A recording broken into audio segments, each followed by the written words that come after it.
जय हिंद फ्रेंड्स, हमारे YouTube channel MB study classes पे आप सभी का स्वागत है। इतिहास की श्रृंखला में हमारी क्लास का जो टॉपिक चल रहा है वो चल रहा है वैदिक सभ्यता। इससे पहले हमारी वैदिक सभ्यता पे 3 क्लासेस हो चुकी हैं, जिसमें हम लोगों ने देखा है कि सिंधु घाटी सभ्यता और वैदिक सभ्यता में अंतर। दूसरा देखे हैं इसका कालखंड वैदिक सभ्यता का। तीसरा देखे हैं वैदिक सभ्यता के जानने के जो स्रोत हैं, और देखे हैं आर्यों की उत्पत्ति। उसके बाद हम लोगों ने वैदिक साहित्य पे एक सेपरेट क्लास लिए हैं। जो वैदिक साहित्य में चारों वेद, ब्राह्मण, आर्णिक, उपनिषद आ जाते हैं, इन पे एक सेपरेट क्लास है। इसके बाद हमारी वैदिक सभ्यता की पे विस्तार पे क्लास हो चुकी है कि वैदिक सभ्यता का विस्तार उत्तर वैदिक काल में क्या था और ऋग्वैदिक काल में क्या था। तो इन पे हमारी क्लास हो चुकी है। आज की क्लास का जो टॉपिक है वो है वैदिक सभ्यता की राजनीतिक जीवन, कि वैदिक सभ्यता के लोगों की राजनीतिक स्थिति क्या थी, राजनीतिक इकाई जीवन कैसे जीते थे, वो लोग अपना राजनीतिक ढांचा कैसे चलाते थे। तो ये आज की क्लास का टॉपिक है, वो है वैदिक सभ्यता की राजनीतिक स्थिति, कि वैदिक सभ्यता में लोगों का राजनीतिक जीवन कैसा था। वैदिक काल की तो हम जानते हैं कि वैदिक काल को 2 भागों में बांटा गया है। पहला ऋग्वैदिक काल, दूसरा उत्तर वैदिक काल। तो हम लोग जो राजनीतिक स्थिति देखेंगे, हम लोग सारी स्थिति वैदिक काल की तुलनात्मक की दृष्टि से देख रहे हैं, ताकि तुलना करके हम जब पढ़ेंगे तो जो कॉन्सेप्ट है वो अच्छा क्लियर हो जाता है। जब पास में रहेगा कि तुरंत हम राजनीतिक स्थिति में ऋग्वैदिक स्थिति पढ़ेंगे, फिर तुरंत पढ़ेंगे उत्तर वैदिक की, तो क्या परिवर्तन हुए और क्या दोनों कालों में अंतर था, तो ये कॉन्सेप्ट सामने हो जाता है। तो थोड़ा कॉन्सेप्ट क्लियर होने में और याद करने में आसानी हो जाती है। तो हम लोग दोनों कालों को, जैसे कि वैदिक काल को 2 भागों में बांटा गया है। पहला कौन सा है? पहला है हमारा ऋग्वैदिक काल, पहला है हमारा ऋग्वैदिक काल।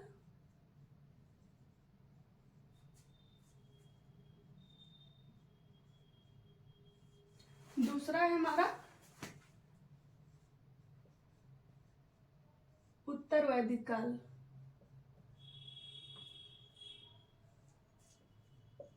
अगर हम समय की बात करें कि दोनों का समय क्या है, तो पूरे वैदिक पीरियड का जो समय माना जाता है वो माना जाता है 1500 बीसी से लेके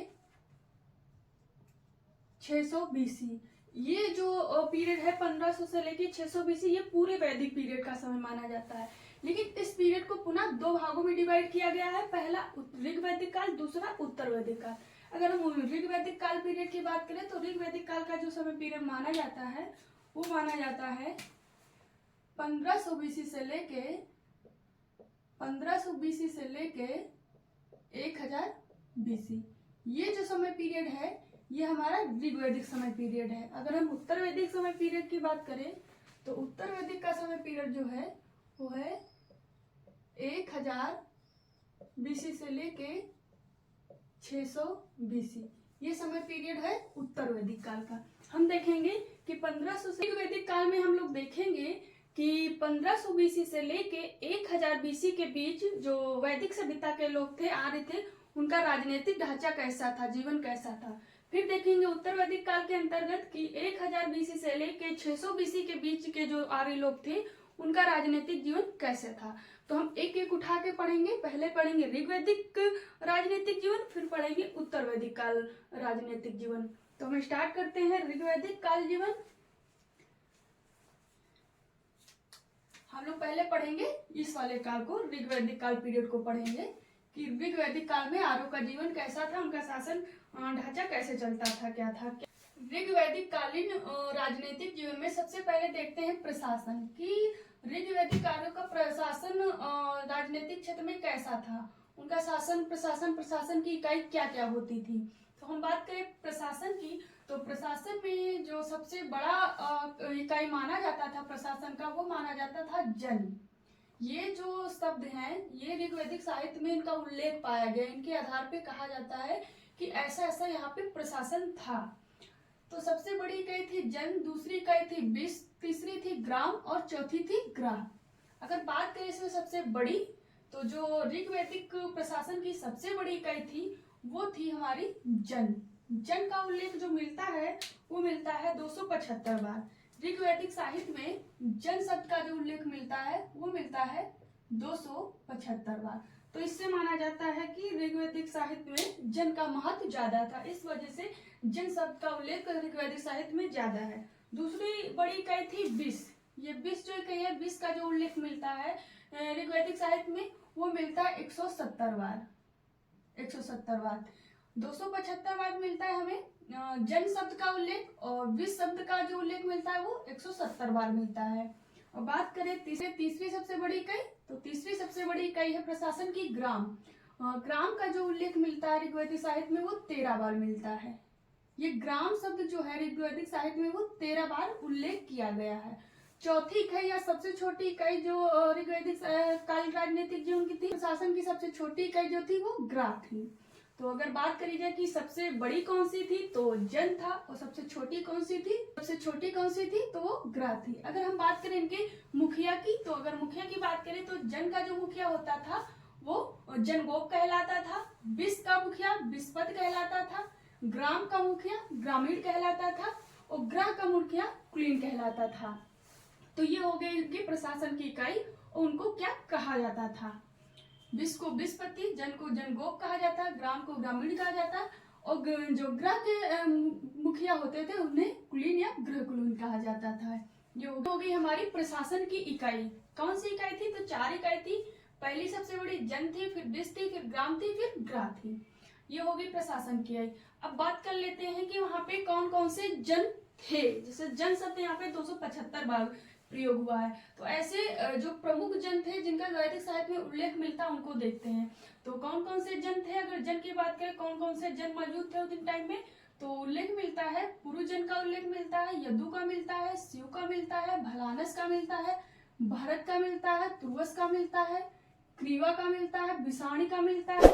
ये जो थे ये प्रमुख जन थे, ऋग्वैदिक काल के प्रमुख जन थे जो प्रशासन की इकाई में शासन करते थे।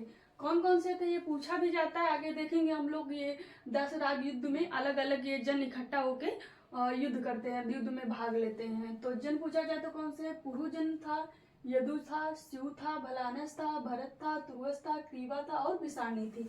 ये ऋग्वैदिक जो थे ये जन थे। जन कैसे थे, अगर हम बात करें जन की, अगर हम जन को समझे, प्रशासन की इकाई को समझे, तो जैसे कि ये है, ये हो गया पुरु, ये हो गया क्रीवा, ये हो गया शिव, ये हो गया भरत। इस तरीके से शासन, तो जैसे कि ये हो गए हमारे जन, अलग अलग हो गए।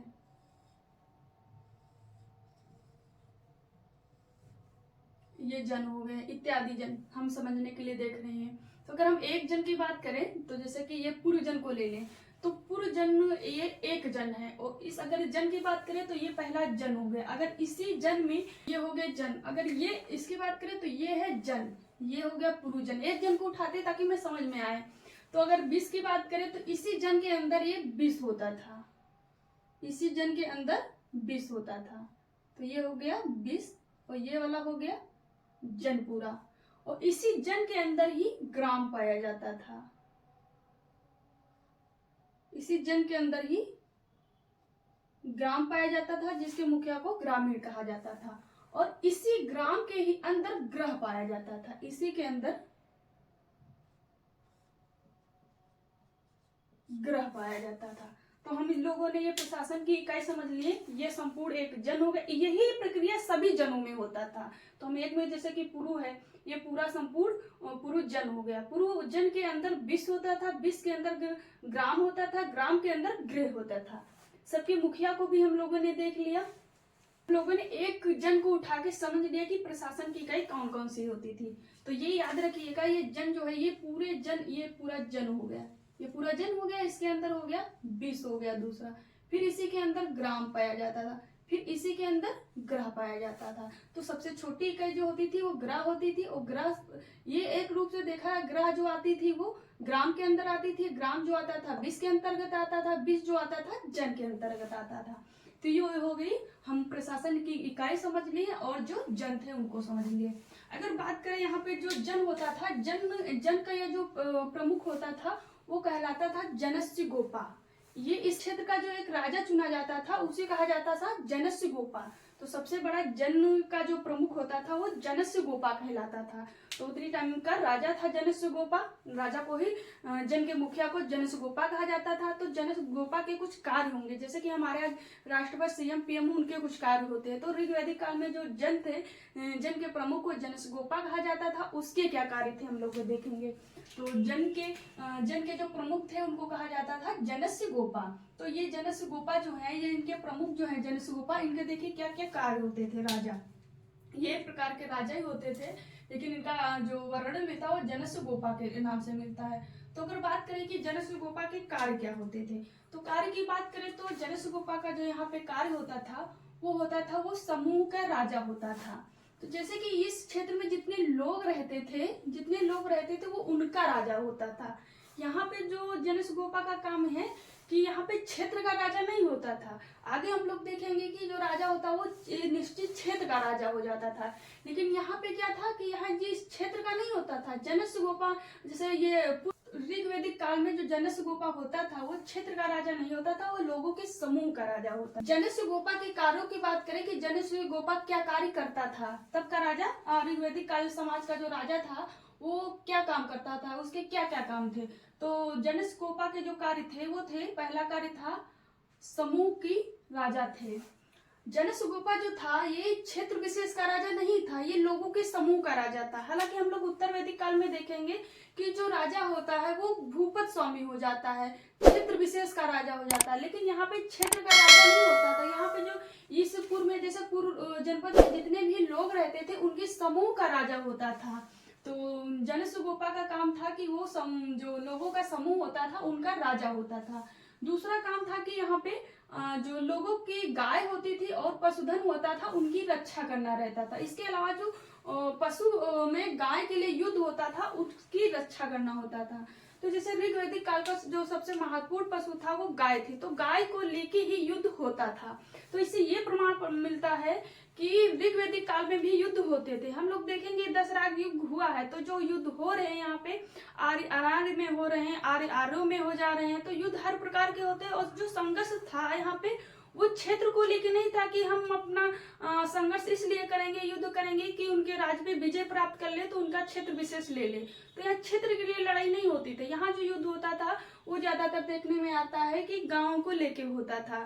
तो यहाँ पे जनस्य गोपा या राजा का जो कार्य था वो मुख्य रूप से था कि वो एक प्रकार से वो लोगों के समूह का राजा होता था। और लोगों की जो गाय होती थी गाय ही एक प्रकार से वहां पे ऋग्वैदिक काल में धन होती थी। जो धन का काम वो करती थी वो गाय करती थी। तो लोगों की जो गाय होती थी, पशुधन होता था, उनकी रक्षा करना और उनके लिए युद्ध करना। तो ये जो प्रमुख कार्य है ये जनस्य गोपा ये ऋग्वैदिक राजा के कार्य हैं। तो हम लोगों ने देख लिया ऋग्वैदिक काल में जनस्य गोपा के क्या कार्य होते थे। अगर बात करें ये जो जनस्य गोपा है, जनस्य गोपा की सहायता के लिए कुछ अधिकारी नियुक्त किए जाते हैं। जैसे कि हमारे यहाँ सीएम पीएम है, उनके अधीनस्थ रूप में कुछ प्रमुख अधिकारी नियुक्त किए जाते हैं जिनको अलग अलग डिपार्टमेंट दिया जाता है। जैसे मंत्रिमंडल में हर किसी को अलग अलग डिपार्टमेंट दिया जाता है, वैसे ही जनस्य गोपा के जो अधीनस्थ अधिकारी थे उनका क्या काम था और वो कौन कौन से डिपार्टमेंट देखते थे और क्या क्या काम दिया गया था और उन अधिकारियों का क्या क्या नाम था ये देखेंगे।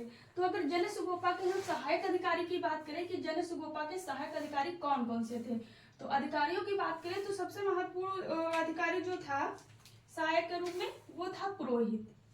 ऋग्वैदिक साहित्य में राजनीतिक जीवन में पुरोहित की जो मान्यता थी ये राजनीतिक क्षेत्र में भी थी, आर्थिक क्षेत्र में भी देखने को मिलती है और धार्मिक क्षेत्र में भी देखने को मिलती है।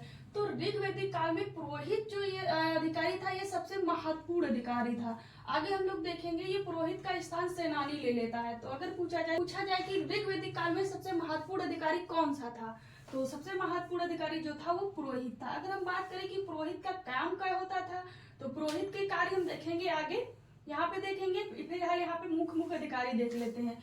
तो पुरोहित सबसे महत्वपूर्ण अधिकारी था, दूसरा सेनानी था, तीसरा ग्रामीण था और चौथा दूत था और पांचवा रथकार था। अगर बात करें कि पुरोहित, तो पुरोहित का भी हम कार्य देखेंगे। सेनानी का कार्य होता है, जो यहाँ पे सेनानी है, सेनानी की का जो काम था वो रक्षा करना था, लेकिन यहाँ पे सेना स्थायी रूप से नहीं थी, कबलाई रूप में अस्थायी रूप से थी। जैसे कि अगर युद्ध में जरूरत पड़ती थी तो अस्थायी रूप से जो युवक लोग होते थे उनको बुला के युद्ध किया जाता था, रक्षा की जाती, उसके बाद वो विघटित या भंग कर दी जाती थी। तो ये सेनानी यहाँ पे स्थायी रूप से नहीं था सेना। ग्रामीण का काम था कि ग्राम स्तर की जो चीजें होती थी उनको देखना और उनसे संबंधित जानकारी जनसुगोपा को देना। बात करें दूत की, तो दूत जो था ये सराथी था, ये जनसुगोपा का सराथी होता था। रथकार की बात करें तो रथकार वो प्रमुख अधिकारी होता था जो जनसुगोपा राजा की रथे बनाता था, क्योंकि वैदिक काल में रथों का सबसे महत्वपूर्ण कार्य था, क्योंकि जो जनसुगोपा राजा चलता था वो रथ से ही चलता था, रथ से युद्ध करता था। तो ऋग्वैदिक काल में, पूरे वैदिक काल में ही रथों का महत्व ज्यादा पाया जाता था। तो जो रथ बनाता था वो रथकार कहलाता था, और राजा का जो साथी होता था, रथ चलाने वाला होता था, वो दूत कहलाता था। तो ये 5 प्रमुख अधिकारी थे। आगे हम लोग देखेंगे जैसे उत्तर वैदिक काल में तो यही पांचों की संख्या बढ़ के 12 हो जाती है। तो सबसे महत्वपूर्ण अधिकारी पूछा जाए तो पुरोहित है, उसके बाद सेनानी था, उसके बाद ग्रामीण था, उसके बाद दूत था, और फिर था रथकार। तो ये सबसे महत्वपूर्ण प्रमुख अधिकारियों में 5 अधिकारी आते थे। अन्य कुछ अधिकारी होते थे जो कम महत्वपूर्ण होते थे, उनको देख लेते हैं। अगर महत्वपूर्ण अधिकारियों में पूछा जाए तो यही हो जाएंगे। अन्य अधिकारी देख लेते हैं कि जो राजा होता था उसके अन्य अधिकारी कौन से होते थे सहायक के रूप में। अगर बात करें ये अन्य अधिकारियों में, ये है पुरुष। पुरुष जो अधिकारी होता था इसका काम रहता था, राजा जहाँ रहता था दुर्ग का अधिकारी होता था। पुरुष जो होता था ये दुर्ग का अधिकारी होता था, ये दुर्ग की रक्षा करता था। जिस जगह पे जहाँ पे राजा रहता था दुर्ग में, वहां का अधिकारी क्या कहलाता था, तो पुरुष कहलाता था। पुरुष का काम होता था कि दुर्ग का रक्षा करना, उसका जो डिपार्टमेंट का मुखिया होता था वो पुरुष होता था। दूसरा अन्य अधिकारी है ये स्पष्ट है। स्पष्ट अधिकारी का जो काम था वो गुप्तचर का था। स्पष्ट अधिकारी जो काम करता था वो गुप्तचर का काम करता था। तो स्पष्ट का जो काम था वो गुप्तचर विभाग इसके अंडर में था। अगर बात करें अन्य महत्वपूर्ण अधिकारी में तो ये है ब्राजपति। ब्राजपति का क्या डिपार्टमेंट था, मतलब ब्राजपति कौन सा काम देखा था, किस काम का मुखिया था, तो ये चारागाह का था। क्योंकि देखते हैं हम ऋग्वैदिक काल में गायों की महत्व ज्यादा था, तो गायों का महत्व था, गाय एक प्रकार से धन का संकेत मानी जाती थी। तो वहां पे जो चारागाह होता, चारागाह का मुखिया बनाया गया था। तो चारागाह के मुखिया को जो कहा जाता था वो ब्राजपति कहा जाता था। ये किसका मुखिया था, तो ये चारागाह का मुखिया था। ब्राजपति चारागाह का मुखिया था। बात करें उग्र, उग्र जो था ये पुलिस विभाग का प्रमुख था। उग्र किसका प्रमुख था, तो ये पुलिस विभाग का प्रमुख था। तो पूछा जाए किसका प्रमुख था, तो ये पुलिस विभाग का प्रमुख था। अन्य महत्वपूर्ण अधिकारी था उब। उब की बात करें तो उब का जो काम होता था ये राजा की व्यक्तिगत सेवा में उपस्थित रहता था। तो उब जो था अधिकारी ये राजा की व्यक्तिगत सेवा में उपस्थित था।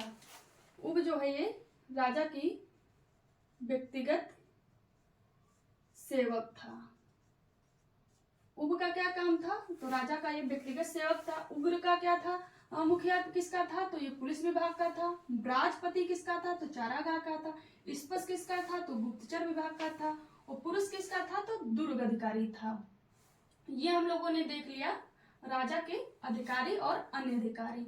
ये पुरोहित सेनानी ये क्रम में सजाने को पूछ लेता है कि ऋग्वैदिक काल में किसका महत्व ज्यादा था। तो ये तो एकदम कंटेस्ट कर लीजिएगा कि पुरोहित सबसे महत्वपूर्ण हो जाता है। उत्तर वैदिक काल में हम देखेंगे सेनानी सबसे महत्वपूर्ण हो जाता है।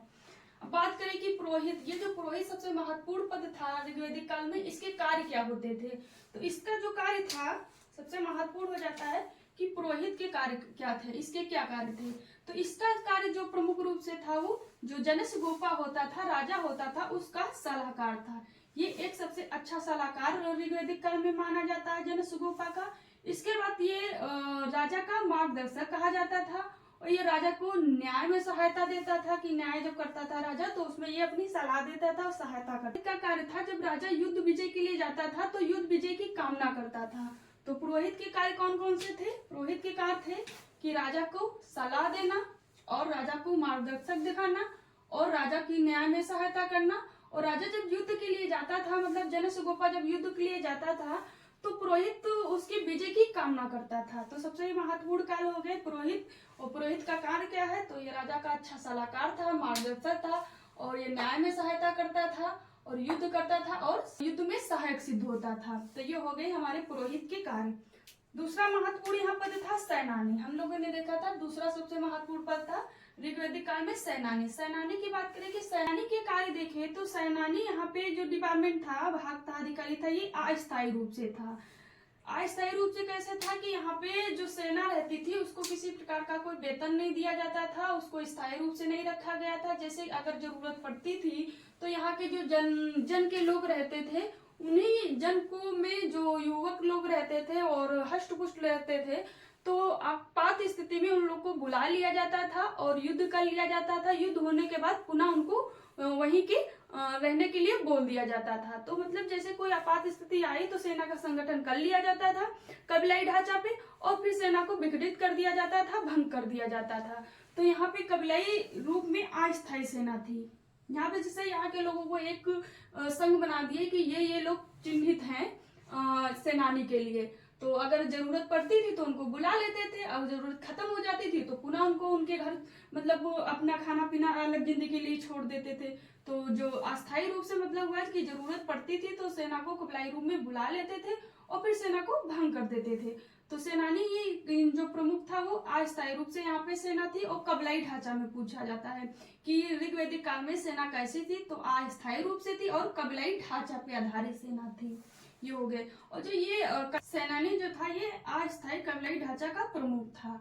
और जो इसको कहा जाता था, जो ये अस्थायी कबीलाई ढांचा था सेना का, इसको क्या नाम मिला है वैदिक साहित्य में, तो इसका जो नाम मिला है वो मिलिशिया मिला। ये महत्वपूर्ण हो जाता है। जो अस्थायी कबीलाई ढांचा होता था सेना का, उसका नाम क्या मिला है, या फिर पूछा जा सकता है उसका नाम क्या है। तो जो अस्थायी से कबीलाई ढांचा में सेना होती थी उसे मिलिशिया कहा जाता था। ये महत्वपूर्ण हो सकता है कि पूछ ले एग्जामर। तो मिलिशिया जो है ये अस्थायी रूप से जो कबीलाई ढांचा पे आधारित सेना होती थी उसे कहा जाता था मिलिशिया। तो मिलिशिया का नाम देखिए, जो मिलिशिया का नाम मिला है वैदिक साहित्य में, तो जैसे कि ये गढ़ मिलिशिया मिला है, वृत्त मिलिशिया मिला है, साध मिलिशिया मिला है और ग्राम मिलिशिया है। तो ये जो थे ये मिलिशिया थे। और ये जो अस्थायी रूप से सेना होती थी, सेना के प्रमुख को हम देखें सेनानी कहा जाता है, ये मिलिशिया के नाम है। तो हो सकता है पूछ ले, लेकिन फिर भी एक बार रिकॉल कर लेना चाहिए कि जो मिलिशिया थी वो गढ़ थी, वृत्त थी, साध थी और ग्राम थी। मिलिशिया लेकिन याद रखना चाहिए, मिलिशिया जो थी ये एक प्रकार से अस्थायी सेना का संगठन था। तो ये हो गए हमारे सेनानी के कारण।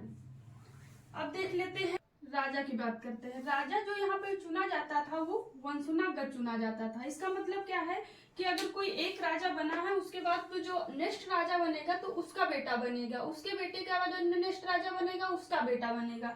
तो यहाँ पे राजा का जो निर्धारण होता था, चुनाव होता था, वो वंशुनागत तरीके से होता था। लेकिन अपवादित रूप में यहाँ ये भी बाध्य नहीं था कि राजा कैसा भी हो उसका बेटा वो वही राजा बनेगा, ऐसा नहीं था। अगर राजा ठीक होगा उसका बेटा तभी उसको राजा बनाया जाएगा। क्योंकि एक जन मिलता है जिसका नाम है पौसायन जन। ये सबसे महत्वपूर्ण हो जाता है। ये जो पौसायन जन था, यहाँ के राजा को यहाँ के राजा को हटा के दूसरा राजा चुना गया था। तो इसका मतलब था यहाँ पे वंशुनागत तो था लेकिन राजा पे नियंत्रण था कि वो जनता के अनुसार शासन करे और काम करे। ओके, यहाँ के राजा को क्यों हटाया गया था, जन को या जनसुगोपा को? तो यहाँ का जनसुगोपा इसलिए राजा हटाया गया क्योंकि वो सही काम नहीं करता था। तो ऋग्वैदिक काल में मतलब राजा वंशुनागत चुना जाता था, लेकिन ये नहीं था कि राजा जैसा भी शासन करेगा वैसा चलेगा। ये जो स्पष्ट होता है ये पौसायन जन से स्पष्ट होता है, क्योंकि यहाँ के जनसुगोपा का राजा को इसलिए हटाया गया था क्योंकि वो राजा या जनसुगोपा यहाँ का सही से काम नहीं कर रहा था। इसलिए उन्होंने जनता ने जनसुगोपा को हटा दिया था। किस कारण हटाया था? तो राजा को इसलिए हटाया था क्योंकि वो सही काम नहीं करता था। तो ये नहीं था कि राजा चुन लिया गया है तो राजा जैसा भी शासन करेगा वैसा करने दिया जाएगा। यहाँ पे राजा के ऊपर नियंत्रण था कि अगर आप सही काम नहीं करेंगे तो दूसरे राजा का निर्वाचन हो जाएगा। तो राजा निष्कर्ष रूप में कहा जाए तो राजा यहाँ पे वंशुनागत रहता था, लेकिन राजा के ऊपर नियंत्रण रहता था। अगर राजा सही काम नहीं करेगा तो उसका मतलब कि चुनाव हो सकता था, क्योंकि ये साक्ष्य हमें पौसायन जन से मिला है कि यहाँ पे एक राजा को हटा के दूसरे राजा को चुना गया है। ये हो गई राजा की स्थिति। अब हम देख लेते हैं क्या ऋग्वैदिक काल में गणतंत्र व्यवस्था थी।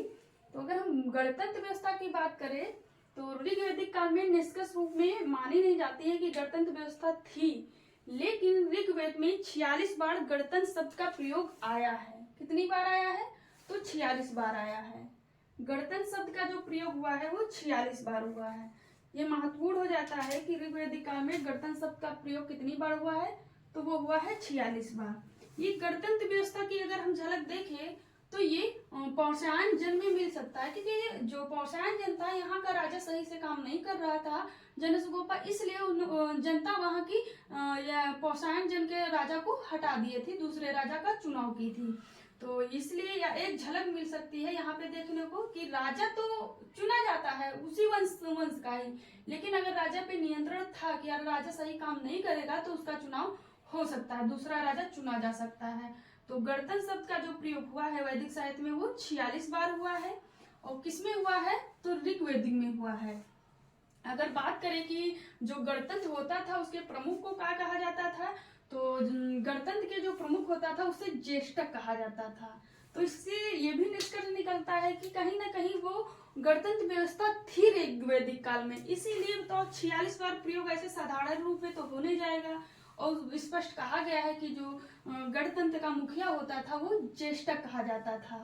तो कहीं ना कहीं स्वीकार करना हमारी मजबूरी बन जाती है कि ऋग्वैदिक काल में गणतंत्र व्यवस्था थी, क्योंकि गणतंत्र शब्द का प्रयोग 46 बार हुआ है। किसमें हुआ है?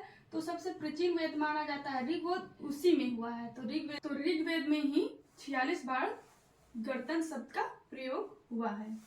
और गणतंत्र के मुखिया को क्या कहा जाता था? तो गणतंत्र के जो मुखिया होते थे उन्हें ज्येष्ठक कहा जाता था। ये हो गई गणतंत्र की बात। अब बात कर लेते हैं 10 राग युद्ध हुआ था। ये 10 राग युद्ध हुआ था, कहाँ हुआ था, कैसे हुआ था, क्या रीजन था? तो अगर हम बात करें इसके रीजन की तो 10 राग युद्ध का जो सबसे पहले वर्णन मिलता है वो मिलता है ऋग्वेद के जो 10 मंडल है, 10 मंडल में से जो 7वां मंडल है वहां पे वर्णन मिलता है। तो 10 राज युद्ध का जो वर्णन मिलता है ये 7वें मंडल में मिलता है ऋग्वेद के। और इसमें इसके युद्ध का कारण क्या था? तो कारण की बात करें कि 10 राज युद्ध हुआ क्यों था, तो 10 राज युद्ध का जो पहला कारण माना जाता है वो माना जाता है जो तुरस वंश के राजा सुदास ने वासिष्ठ को अपना पुरोहित मान लिया था। राजा सुदास ने विष्णु को हटा के अपना जो पुरोहित चुने थे वो चुने थे वासिष्ठ को। इस कारण जो पुरोहित विष्णु थे उनके खिलाफ हो गए थे। दूसरा रीजन माना जाता है जो रावी नदी की जलधारा थी उसको मोड़ने को लेके हुआ था। तो ये दो विवाद मिलते हैं 10 राज युद्ध के। पहला उन्होंने वासिष्ठ को अपना पुरोहित चुना विष्णु को हटा के, दूसरा वो इसलिए युद्ध किए कि रावी नदी की जो जलधारा थी उसको मोड़ने का प्रयास किए थे। और रावी नदी के किनारे ही तुर्वस वंश पड़ता था। तुर्वस वंश के जन ही थे ये प्रमुख जो थे ये राजा सुदास थे। इस दोनों बात को लेके ये 10 राग युद्ध हुआ था। इस 10 राग युद्ध में राजा सुदास के खिलाफ विष्णु 5 अनार कबीलाओं को लेके युद्ध हुआ था। ये पूछ लिया जाता कौन कौन से आर्य और 5 अनार्य शामिल थे। तो अगर हम आर्य कबीले की बात करें कि 10 राज युद्ध में कौन से आर्य कबीले शामिल थे, तो आर्यों की बात करें तो जो पहला था वो था अनुजन था, दूसरा जो था कबीला वो यदु था, तीसरा था ध्रुव था, पुरु था, तुर्वस थे। ये जो कबीला थे 5, ये 5 हैं आर्य। ये 5 जो है आर्य कबीला है। अगर हम अनार्य कबीले की बात करें तो अनार्य कबीले में है आलिन है, स्यू है, बिसाणिन है, भलानस है और पाक्त हैं। ये पूछ लिया जाता है छाटने के। तो आर्य कबीले में कौन थे? अनु थे, यदु थे, ध्रुव थे, पुरु थे और तुर्वस थे। इसी तुर्वस जन के ही जो राजा थे वो थे राजा सुदास। राजा सुदास को भरत कबीले का भी माना जाता है रिलेटिव। तो राजा सुदास जो थे वो तुर्वस वंश के थे और भरत कबीले से भी उनको डिनोट किया जाता है कि वहाँ उस भरत कबीले से इनका संबंध भी था। तो ये तुर्वस ही रावी नदी पे स्थित था। तो यहीं के राजा थे सुदास। तो इसी बात को लेके जो युद्ध हुआ था 10 राज युद्ध, ये हम लोगों ने देख लिया। और इसमें विजय किसकी हुई थी? तो फाइनली रूप से जो विजय हुई थी वो राजा सुदास की हुई थी। माना जाता है विजय के बाद जो राजा सुदास की विजय हुई और उनका नाम वो भरत कबीला से बिलोंग करते थे, इसीलिए जो आगे चल के भारत का नाम पड़ा था वो भारत पड़ा था। तो ये आर्य अनार्य याद रखिएगा कि आर्य कबीले से कौन थे और अनार्य कबीले से कौन थे, ये महत्वपूर्ण हो जाता है। और इसका दशराग युद्ध का वर्णन कहाँ मिलता है, तो ऋग्वेद के 7वें मंडल से मिलता है। और कारण क्या, को हटा के वाशिष्ठ को अपना पुरोहित चुना था, इसलिए हुआ था। दूसरा रीजन था रावी नदी की जलधारा को मोड़ने को लेके। ये हो गया दशराग युद्ध। अब बात कर लेते हैं दशराग युद्ध। अब हम बात कर लेते हैं कि संस्थाएं, कि ऋग्वैदिक काल की जो शासन व्यवस्था थी उनको चलाने के लिए कौन कौन सी संस्थाएं बनी थी। अगर संस्थाएं की बात करें तो पहली संस्था है हमारी सभा है, दूसरी समिति है, तीसरी विदय है, चौथी गढ़ है और पांचवी परिषद है।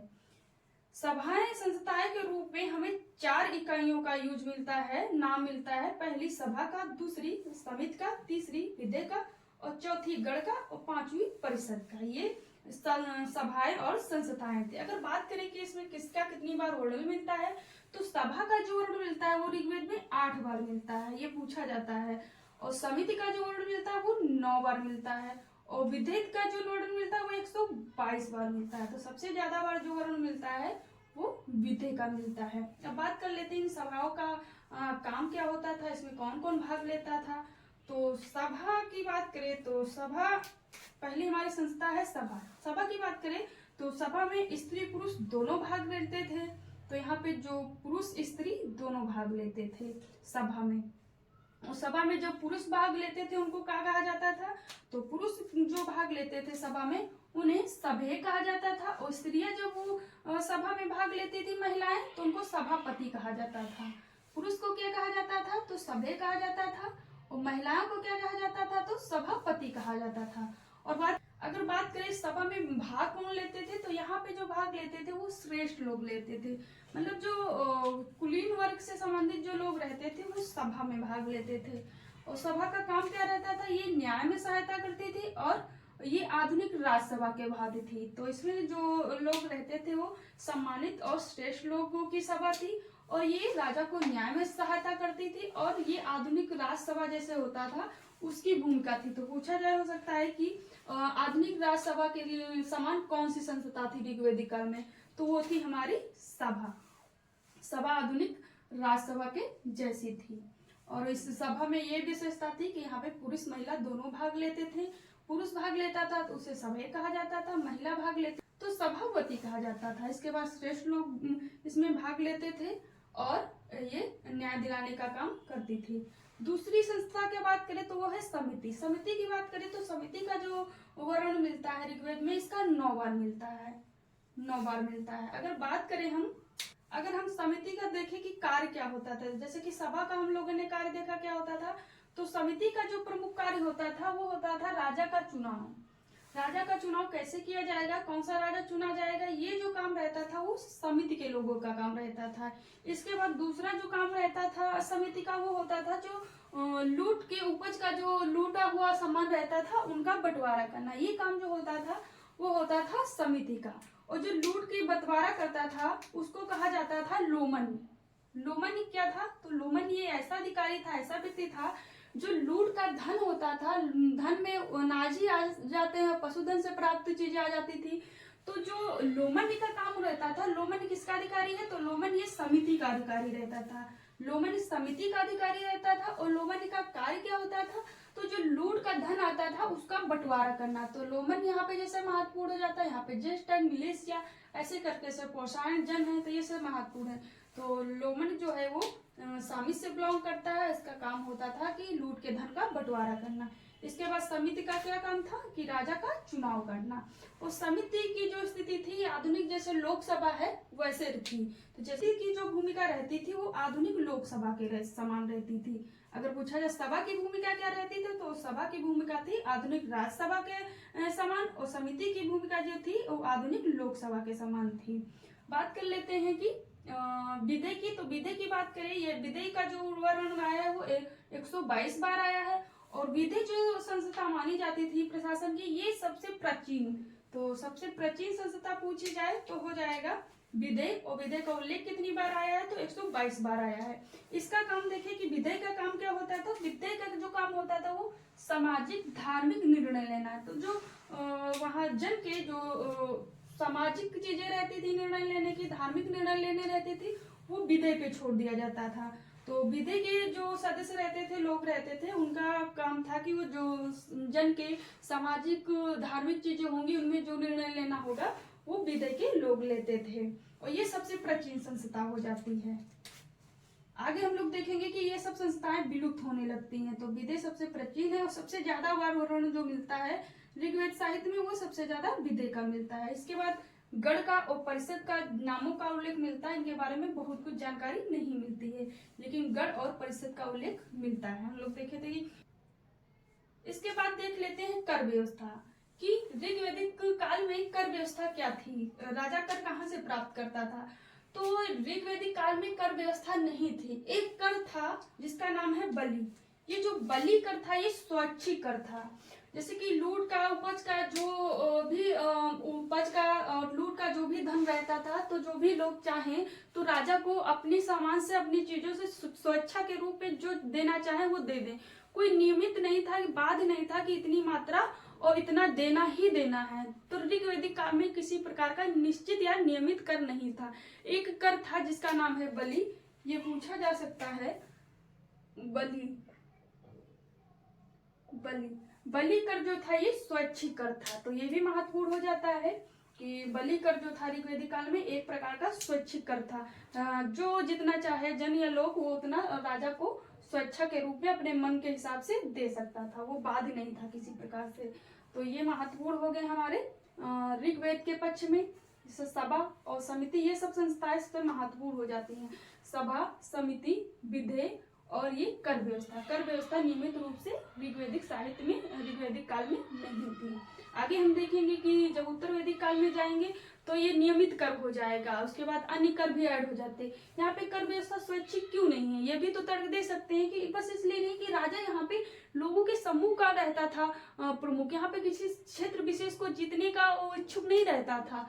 तो इस वजह से राजा का बहुत शासन में भागीदारी नहीं रहती थी। तो इस वजह से उसको चलाने के लिए, शासन प्रशासन चलाने के लिए बहुत बड़ी आवश्यकता नहीं पड़ती थी, इसलिए मतलब कि कर नहीं लिया जाता था। अगर कोई शासन व्यवस्था ठीक से चलानी तो उसके लिए कर या राजस्व होना अनिवार्य हो जाता है।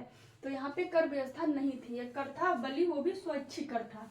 तो ये हम लोगों ने देख लिया ऋग्वैदिक कालीन राजनीतिक जीवन। अब हम लोग देखेंगे उत्तर वैदिक कालीन जीवन कि उत्तर वैदिक काल में आर्यों का राजनीतिक जीवन कैसा था। तो यहाँ से यहाँ पे क्या परिवर्तन हुए उनको देखेंगे। तो अगर हम बात करें, सबसे पहले देखे थे प्रशासन की इकाई। तो अगर हम उत्तर वैदिक काल में देखें कि प्रशासन की इकाई क्या क्या थी, तो प्रशासन की यहाँ पे सबसे छोटी जो इकाई थी वो थी ग्रा थी, और सबसे छोटी वहां पे भी ग्रा थी। इससे बड़ी जो थी वो ग्राम कहलाती थी, इससे बड़ी विष कहलाती थी, इससे बड़ी जन कहलाती थी, फिर यहाँ पे जनपद आ जाता है। तो यहाँ पे नया कॉन्सेप्ट क्या देखना मिला कि वहां पे सबसे बड़ी जो इकाई थी ये जन थी। इसका उल्लेख आया था कितनी बार, 275 बार। यहाँ पे जन से बड़ा एक स्टेप और बढ़ गया, आ गया जनपद। तो ये महत्वपूर्ण परिवर्तन आता है कि ऋग्वैदिक काल में जहाँ जन थी सबसे बड़ी इकाई, तो यहाँ पे दो जन मिला के जनपद बनने का कॉन्सेप्ट आ गया। तो यहाँ पे प्रशासन में जनपद बड़ी इकाई हो गई। और बाकी हम लोग जैसे देखेंगे यहाँ के प्रमुख को ग्राहकुलीन कहा, यहाँ ग्रामीण कहा जाता है, यहाँ पे विस्पति कहा जाता है, यहाँ पे जनसगोपा कहा जाता था इसके प्रमुख को। तो यहाँ पे देखेंगे जनपद के जो प्रमुख होते थे उन्हें राजा कहा जाता था। तो यहाँ पे राजा की कॉन्सेप्ट आ गया और जिनसे जनपद बनने कहा गया। महत्वपूर्ण ये प्रशासन की इकाई में होता है कि यहाँ पे दो जन मिलके एक जनपद का निर्माण करने लगे। अगर बात करें कि कौन कौन से जन थे जो जनपद बन गए, अगर बात करें यहाँ पे हम कुरु जनपद सबसे महत्वपूर्ण था। कुरु जनपद की बात करें तो कुरु जनपद जो है वर्तमान में हरियाणा और दिल्ली वाली एरिया में पाया जाता है। कुरु जनपद जो ये बना था दो जनों से मिलके बना था। कुरु जनपद का जो उल्लेख आता है तो ये जो बना था ये दो जनों से मिलके बना था। तो जो हम देखे थे यहाँ पे पुरु, ये मिला था पुरु भारत। ये जो कुरु जनपद बना था ये पूर्व और भारत। यहाँ पे देखे थे कि ये भरत और कुरु, ये दोनों जनपद मिल के बन गए थे कुरु जनपद। इन जनों का जब विलय हुआ तो दूसरा जो जनपद बन के आया उसका नाम था कुरु। और कुरु की बात करें कि कुरु पड़ता कहाँ है और यहाँ के प्रथम राजा कौन थे, ये पूछा गया है। तो अगर कुरु जनपद के प्रथम राजधानी की बात करें तो प्रथम राजधानी तो थी वो थी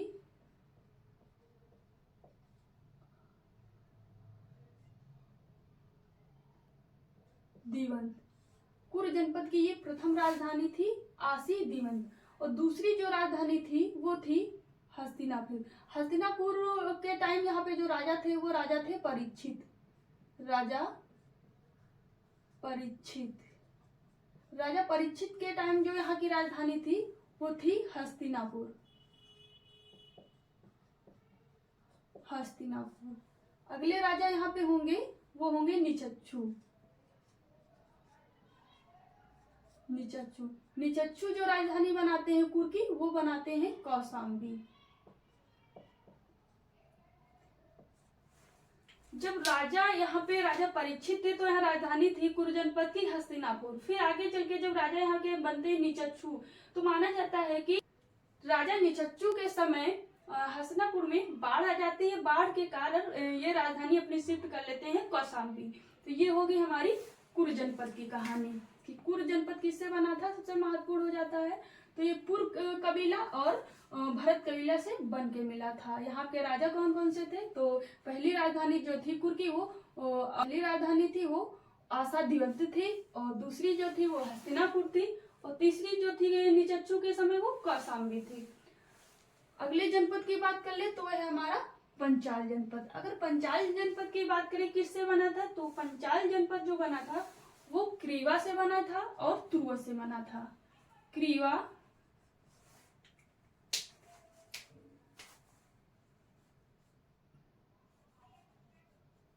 और प्लस तुरुवस। क्रीवा और तुरुवस मिला के जो बना था जनपद वो था हमारा पंचाल जनपद। ये पंचाल जनपद जो बना था वो क्रीवा और तुरुवस को मिला के बना था। अगर बात करें कि इसका एरिया वर्तमान में कौन सा है, तो इसका वर्तमान में जो एरिया हो जाता है वो बदायूं, बरेली और फर्रुखाबाद वाला एरिया। जो वर्तमान का बदायूं, फर्रुखाबाद और बरेली वाला जो एरिया है वहां पे उत्तर वैदिक काल में पंचाल जनपद पाया जाता था। अगर बात करें यहाँ की राजा की, तो यहाँ पहला राजा था यहाँ का प्रवाण जयबिल, और दूसरा राजा जो यहाँ का था वो था उद्दालक अरुणी।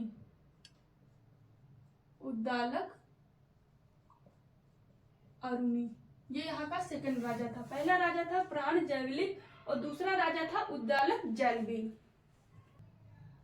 पंचाल जनपद का जो पहला राजा था वो था प्रवाण जयबिल और दूसरा जो था वो था उद्दालक अरुणी। ये पंचाल जनपद के राजा थे। और तीसरा जनपद है हमारा केकाई जनपद।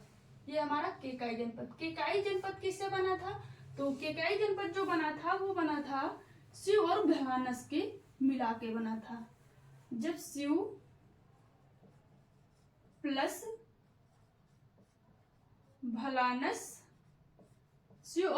भलानस जनपद को मिलाया गया था, तब बना था हमारा केकाई जनपद। ये केकाई जनपद बना था।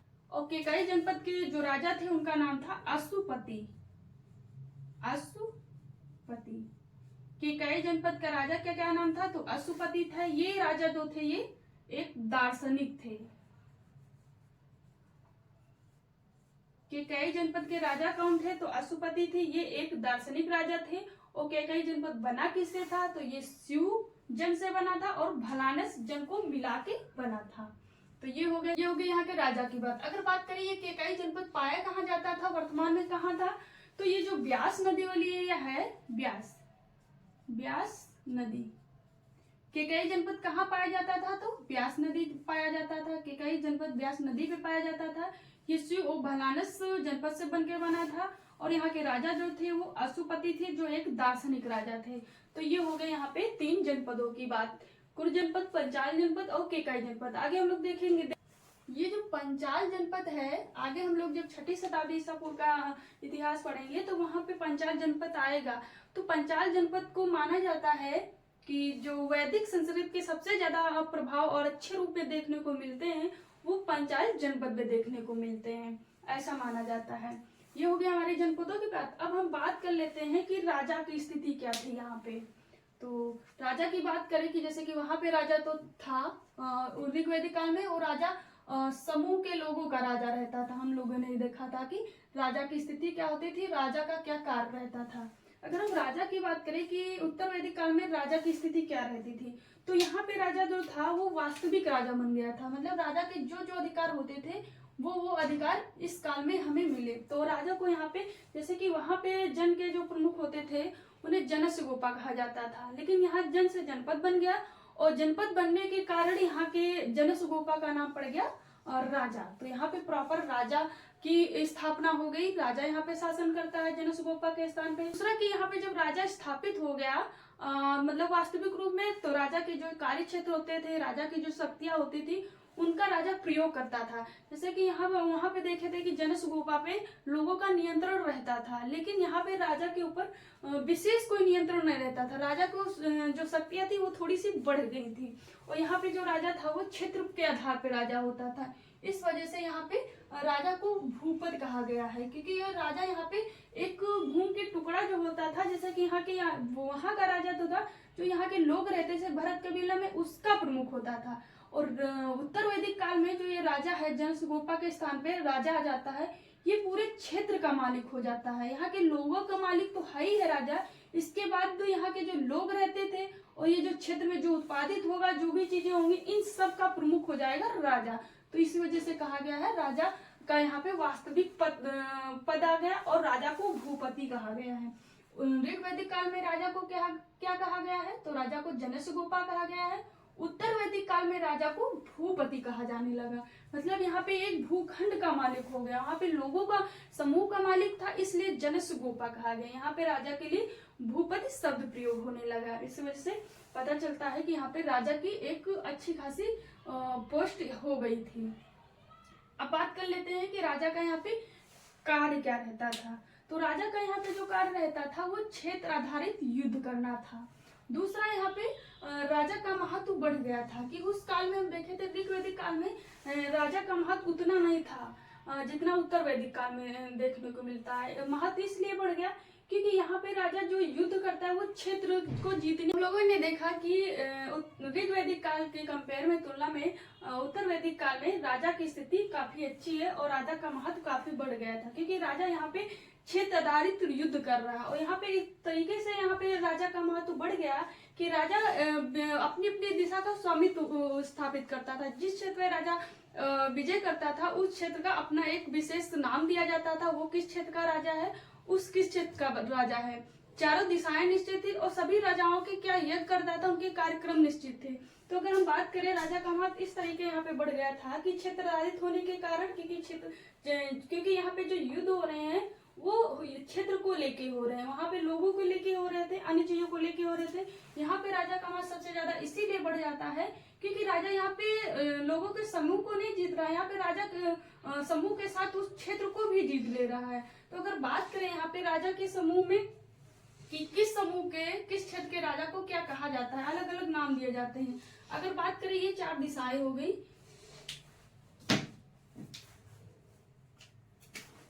ये चार दिशाएं हो गई हैं। इस दिशाओं में जैसे कि हम बात करें उत्तर का राजा, उत्तर के राजा को जो कहा जाता था वो विराट कहा जाता था, उत्तर के राजा को विराट कहा जाता था। और पूरब के राजा को बात करें तो पूरब के राजा को सम्राट कहा जाता था। दक्षिण के राजा को जो कहा जाता था वो भोज कहा जाता था, और पश्चिम के राजा को स्वराट कहा जाता था। इसके बाद जो बीच में राज्य के मध्य एरिया में जो राजा शासन करता था उसे राजा कहा जाता था, राजा। तो ये यहाँ पे क्षेत्र आधारित होने के कारण किस क्षेत्र में कौन सा राजा शासन कर रहा है, किसका राज था, वहां पे विशेष नाम दिया गया। तो उत्तर में जो शासन करता था राजा उसे विराट कहा जाता था, पूरब में जो करता था उसे सम्राट कहा जाता था, और दक्षिण में जो करता था उसे भोज कहा जाता था, और पश्चिम में जो करता था उसे स्वराट कहा जाता था, और जो मध्य एरिया में राजा शासन करता था उसे राजा ही कहा जाता था। और इन राजाओं के अपने अपने यज्ञ थे, वो यज्ञ करते थे, निश्चित थे कि इस क्षेत्र का राजा ये यज्ञ करेगा। अगर बात करें पूरब की, पूरब की बात करें कि जो पूरब का राजा यज्ञ करता था वो वाजपेयी यज्ञ करता था। वाजपेयी यज्ञ जो करता था वो पूरब का सम्राट करता था। दक्षिण का जो भोज राजा होता था वो जो यज्ञ करता था वो सर्वमेघ यज्ञ करता था। सर्वमेघ यज्ञ करता था। और पश्चिम का जो सौराठ राजा होता था वो जो यज्ञ करता था वो अश्वमेघ यज्ञ करता था। और उत्तर का जो राजा यज्ञ करता था उसे कहते थे पुरुष मेघ यज्ञ। और मध्य का जो राजा यज्ञ करता था उसे राजसूय यज्ञ कहा जाता था।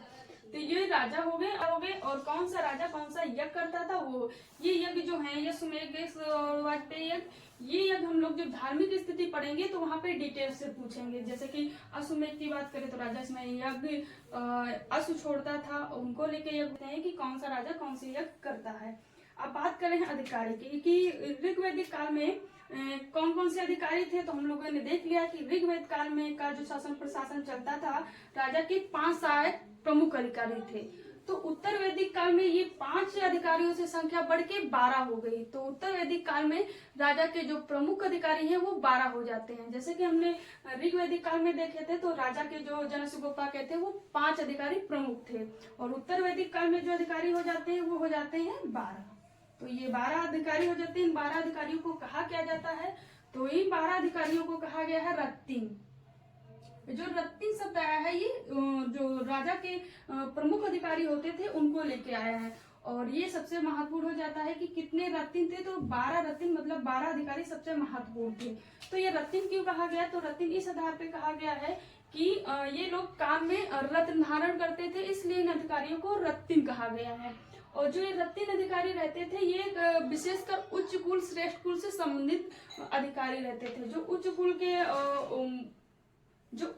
के अच्छे लोग होते थे उनको रत्तिन में शामिल किया जाता था। उनको शासन के जो डिपार्टमेंट रहते थे विशेष वो दिए जाते थे।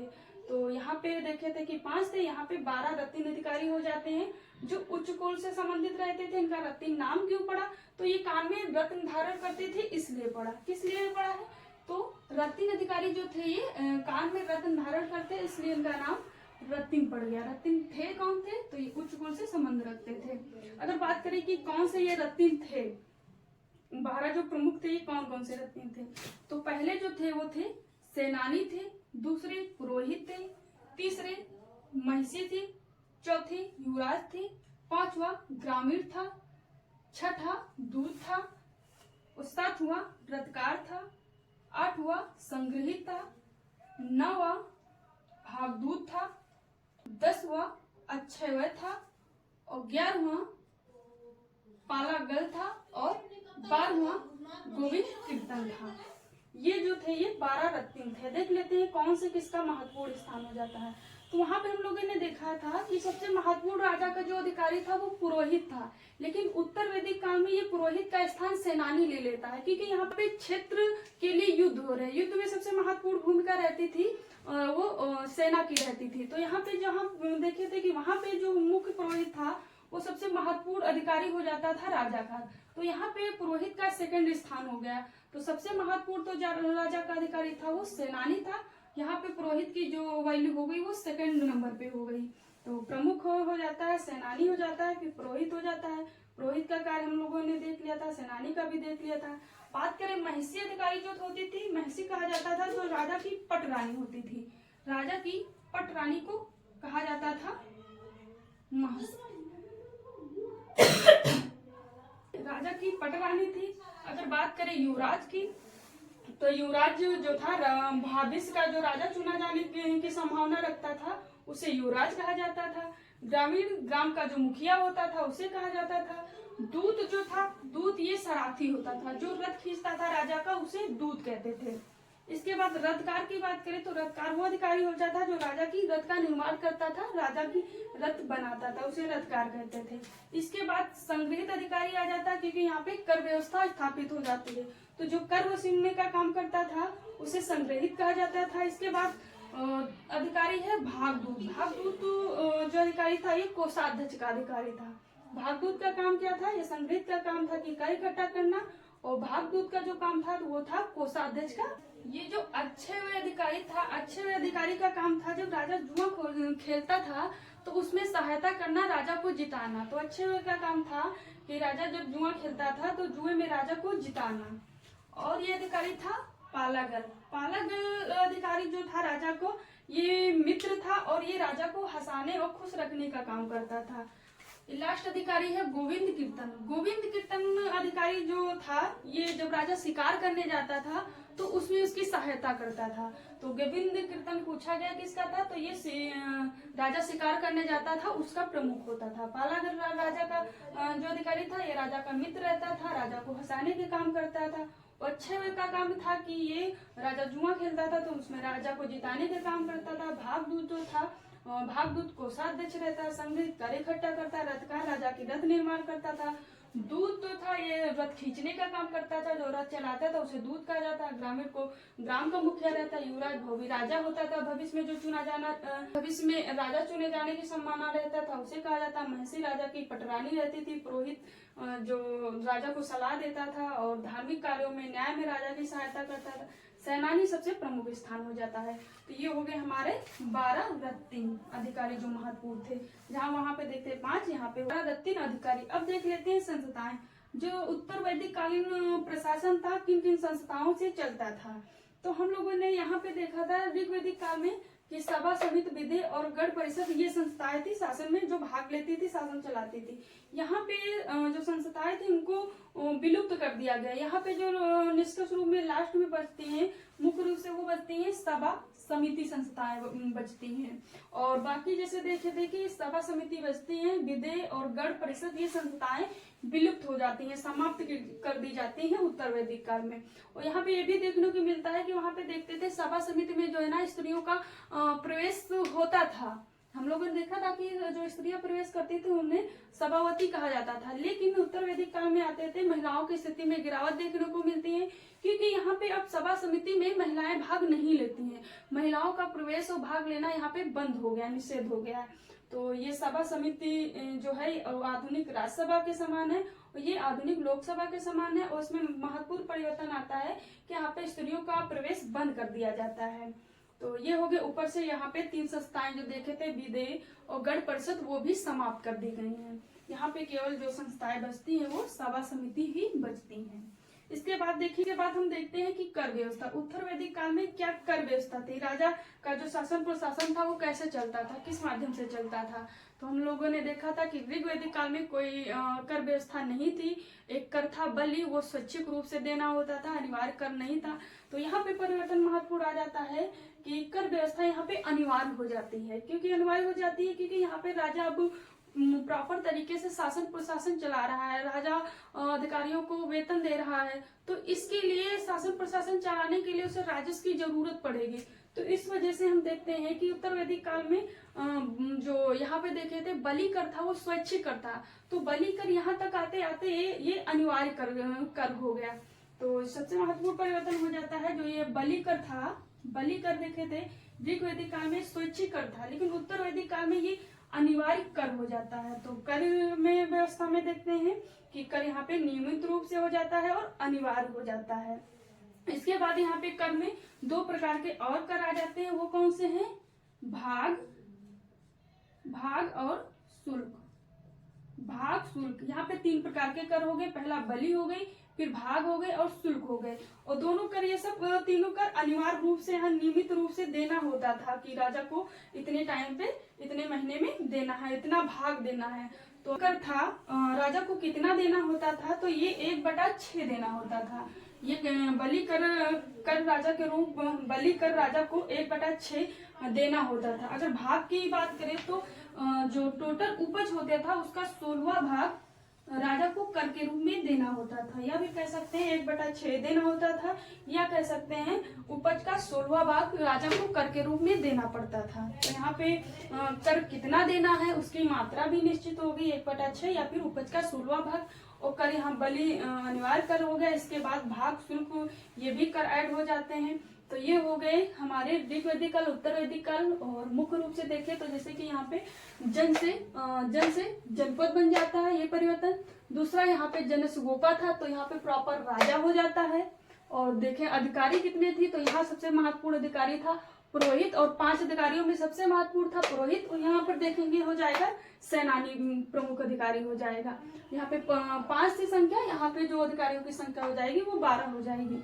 इसके बाद करें संस्थाओं की सबसे महत्वपूर्ण, तो संस्थाएं यहाँ पे हैं 1 2 3 4 5, और 5 संस्थाएं हैं। 5 संस्थाओं में से यहाँ पे केवल 2 संस्थाएं बचती है, वो भी सभा और समिति बचती है।